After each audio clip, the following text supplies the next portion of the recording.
Hi అండి, welcome back to Anusha Ram Cherukuri. నేను మీ అనూష. ఈరోజు వీడియోలో అన్ని ఇంట్లో ఉన్న వాటితోనే ఈజీగా బటర్ స్కాచ్ ఐస్ క్రీమ్ ఎలా తయారు చేయాలో చూపిస్తాను. చాలా టేస్టీగా ఉంటుంది, చాలా సింపుల్గా ప్రిపేర్ చేసుకోవచ్చు. ఐస్ క్రీమ్లో ఎటువంటి క్రీమ్స్ కానీ మిల్క్ పౌడర్స్ యూజ్ చేయకుండా చాలా సాఫ్ట్గా టేస్టీగా ఇంట్లోనే తయారు చేసుకోవచ్చండి. మీరు కూడా ఈ రెసిపీని ట్రై చేయండి, చాలా చాలా బాగుంటుంది. మరి లేట్ చేయకుండా బటర్ స్కాచ్ ఐస్ క్రీమ్ని ఎలా తయారు చేయాలో చూసేద్దాం రండి. స్టార్ట్ చేసే ముందు అనూష రామ్ చెరుకూరి ఛానల్ని సబ్స్క్రైబ్ చేసుకోవడం మర్చిపోకండి. అలాగే పక్కనే ఉన్న బెల్ ఐకాన్ని యాక్టివేట్ చేసుకోండి మరిన్ని ఎమ్మీ రెసిపీస్ కోసం. ఇప్పుడు స్టవ్ ఆన్ చేసి ప్యాన్ పెట్టుకుని ఇప్పుడు ఇందులో పావు కప్పు పంచదారను ఒక దగ్గర కాకుండా ఈ విధంగా ప్యాన్ అంతా స్ప్రెడ్ చేసినట్లుగా వేసుకుని 1 నిమిషం పాటు లో ఫ్లేమ్లో పెట్టుకుని అలా ఉంచాలి. ఈ లోపల ఒక ప్లేట్లో కొద్దిగా నెయ్యి వేసుకుని ఈ విధంగా గ్రీస్ చేసుకుని పక్కన పెట్టుకోండి.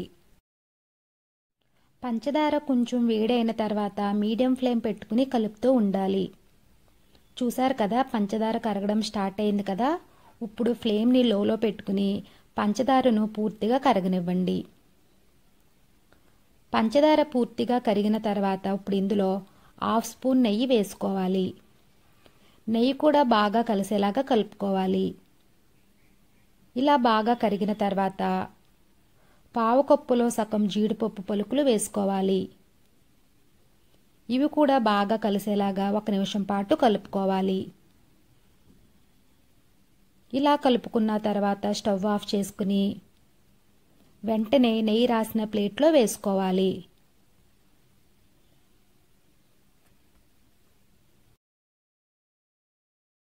ఇప్పుడు దీన్ని స్ప్రెడ్ చేసుకోవాలి.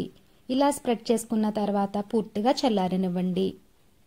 ఇది పూర్తిగా చల్లారిన తర్వాత ఇలా చాక్తో కానీ ఏదన్నా స్పూన్తో కానీ తీసుకోవాలి.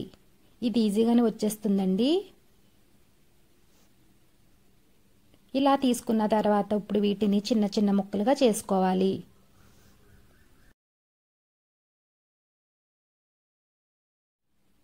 ఇలా చిన్న ముక్కలుగా చేసిన తర్వాత ఏదైనా కవర్లో వేసుకుని వీటిని పప్పు గుత్తుతో దంచుకోవాలి. మరి మెత్తగా పౌడర్ చేయకూడదండి. వీటిని మిక్సీ జార్లోనైనా వేసుకుని గ్రైండ్ చేసుకోవచ్చు. ఈ విధంగా పలుకులుగా ఉండాలన్నమాట. అంతేనండి, బటర్ స్కాచ్ రెడీ అయింది. ఇప్పుడు దీన్ని పక్కన పెట్టుకోండి. ఇప్పుడు స్టవ్ ఆన్ చేసి ప్యాన్ పెట్టుకోవాలి. ఇప్పుడు ఇందులో 2 కప్పుల పాలు పోసుకోవాలి. నేను ఇక్కడ 1/2 లీటర్ పాలు తీసుకున్నానండి, ఫుల్ క్రీమ్ పాలు అన్నమాట. పాలని మీడియం ఫ్లేమ్లో ఒక పొంగు వచ్చే వరకు కాగనివ్వండి. పాలు ఇలా కాగిన తర్వాత లో ఫ్లేమ్ పెట్టుకుని కలుపుకోవాలి. ఇప్పుడు ఈ పాలని లో ఫ్లేమ్ పెట్టుకుని 5 నిమిషాలు మరగనివ్వండి. మధ్య మధ్యలో కలుపుకుంటూ పాలని 5 నిమిషాలు మరిగించుకోవాలండి. ఈ లోపల ఒక బౌల్ తీసుకుని అందులో 2 టేబుల్ స్పూన్ల గోధుమ పిండిని వేసుకోవాలి. ఇప్పుడు దీంట్లో 1/2 కప్పు వరకు కాచి చల్లార్చిన పాలను కొంచెం కొంచెం వేసుకుంటూ ఉండలు లేకుండా కలుపుకోవాలి. మొత్తం పాలను ఒకేసారి కాకుండా కొంచెం కొంచెం పోసుకుంటూ కలుపుకోవాలండి. ఉండలు లేకుండా కలుపుకోవాలి. చూసారు కదా, మనకి కన్సిస్టెన్సీ ఈ విధంగా ఉండాలి. ఇలా కలుపుకున్న తర్వాత దీన్ని పక్కన పెట్టుకోండి. చూసారు కదండి, పాలు చక్కగా 5 నిమిషాలు మరిగాయి. ఇప్పుడు ఇందులో పావు కప్పు పంచదారని వేసుకోవాలి. 2 కప్పుల పాలకి పావు కప్పు పంచదార కరెక్ట్గా సరిపోతుందండి తీపి. ఇప్పుడు ఈ పంచదారని పూర్తిగా కరిగించుకోవాలి.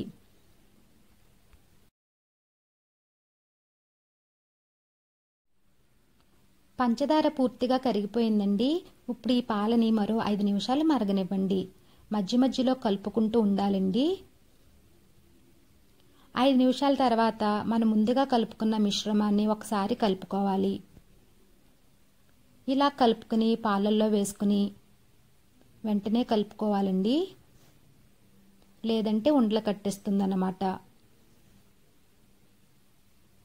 ఈ విధంగా వేసుకుని కంటిన్యూస్గా కలుపుకుంటూ ఉండాలి. ఇలా కలుపుకున్న తర్వాత 10 నిమిషాలు ఉడికించుకోవాలి. మీడియం ఫ్లేమ్ పెట్టుకుని ఉడికించుకోవాలండి. ఈ విధంగా కంటిన్యూస్గా కలుపుకుంటూ ఉడికించుకోవాలి.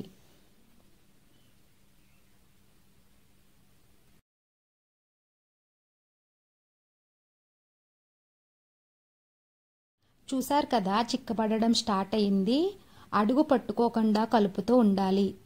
అడుగు నుండి కలుపుకుంటూ ఉండాలండి కంటిన్యూస్గా. ఇలా బాగా దగ్గరికి పడిన తర్వాత ఫ్లేమ్ని లోలో పెట్టుకోవాలి. ఇప్పుడు ఇందులో ఫ్లేవర్ కోసం 1/2 టీ స్పూన్ వెనిలా ఎసెన్స్ని వేసుకోవాలి.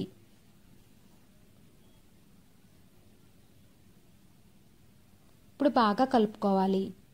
ఇందులో లైట్గా ఫుడ్ కలర్ని యూజ్ చేస్తున్నానండి. ఇది ఆప్షనల్ మాత్రమే, మీకు వద్దు అనుకుంటే మానేయచ్చు. ఇప్పుడు ఇదంతా బాగా కలిసేలాగా కలుపుకోవాలి. చూసారు కదండి, కన్సిస్టెన్సీ ఈ విధంగా ఉండాలన్నమాట. ఇప్పుడు స్టవ్ ఆఫ్ చేసి ఈ మిశ్రమాన్ని ఒక ఎయిర్ టైట్ బాక్స్లో తీసుకోవాలి.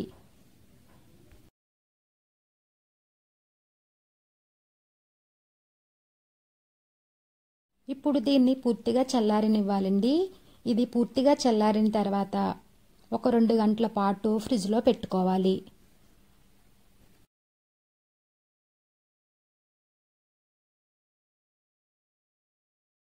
రెండు గంటల తర్వాత చూస్తే కొంచెం గట్టిపడి ఉంటుందండి. చూసారు కదా, ఈ విధంగా ఉంటుందన్నమాట. ఇప్పుడు ఈ మిశ్రమాన్ని ఒక మిక్సీ జార్లో వేసుకోవాలి. మధ్య మధ్యలో ఆపుకుంటూ 5 నిమిషాలు మెత్తగా గ్రైండ్ చేసుకోవాలండి. చూసారు కదా, ఈ విధంగా క్రీమీ స్ట్రక్చర్లో ఉండాలి. ఇప్పుడు ఈ మిశ్రమాన్ని ఎయిర్ టైట్ బాక్స్లో వేసుకోవాలి.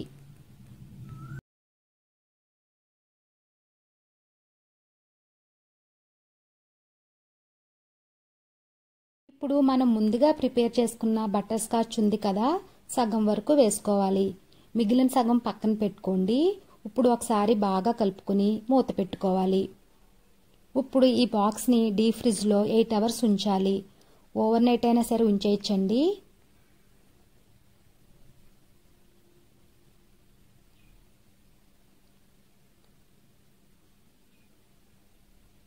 ఎయిట్ అవర్స్ తర్వాత butter scotch ice cream ready అయిపోయి ఉంటుంది. చూసారు కదా, butter scotch ice cream ready అయింది. ఇప్పుడు ఈ రౌండ్ గరిటెతో తీసుకుని ఐస్ క్రీమ్ని తీసుకోవాలి. నా దగ్గర ఐస్ క్రీమ్ తీసుకునేది లేదండి, ఈ విధంగా గరిటెతో తీసుకున్నాను.